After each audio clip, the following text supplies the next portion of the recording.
Peringkat Sumsel di PON Papua naik 4 peringkat, tambah 3 medali emas, ini daftar perolehan medalinya.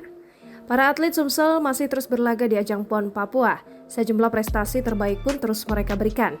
Kini, posko kontingen Sumsel di Jayapura dan Merauke pada Selasa 12 Oktober 2021 terus bersorak ria karena hingga pukul 16.30 waktu Indonesia Timur atau pukul 14.30, atlet-atlet Wong Kito sukses menambah 3 medali emas di ajang PON Papua.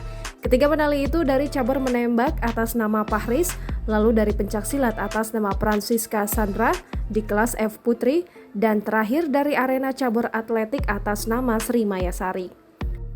Dari venue menembak Kampung Harapan, Sentani Pahris sukses menjadi yang terbaik di ajang nomor individual 10 meter running target mixed-man, mengungguli atlet tuan rumah Papua Muhammad dan atlet Kalimantan Selatan atas nama M. Kusairi.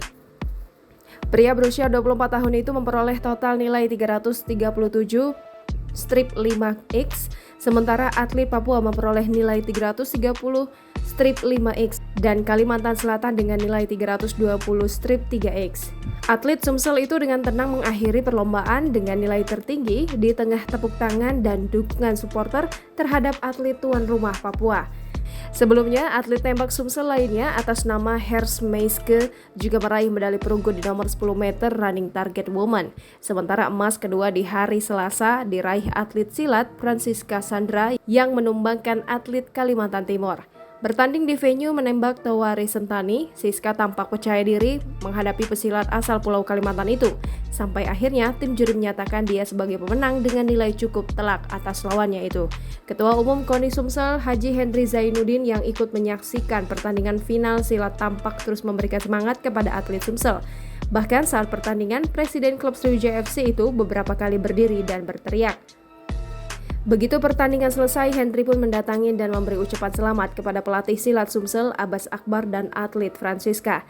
Sedangkan pada sore hari, kontingen Sumsel kembali mendapat kabar gembira karena atlet atletiknya Sri Mayasari kembali menyumbangkan medali emas. Bermain di lintasan 3, dia menjadi yang tercepat di nomor 400 meter putri. Bahkan Sri Maya berhasil memecahkan rekor PON atas nama Emma dengan waktu 53,22 detik. Rekor sebelumnya yang sudah bertahan selama 37 tahun selama 54,29 detik. Atas tambahan 3 medali emas dan 1 perunggu itu, kini kontingen Wong Kito menduduki ranking 15 daftar sementara perolehan medali di ajang PON 20 Papua. Jangan lupa subscribe, share, komen, dan like ya!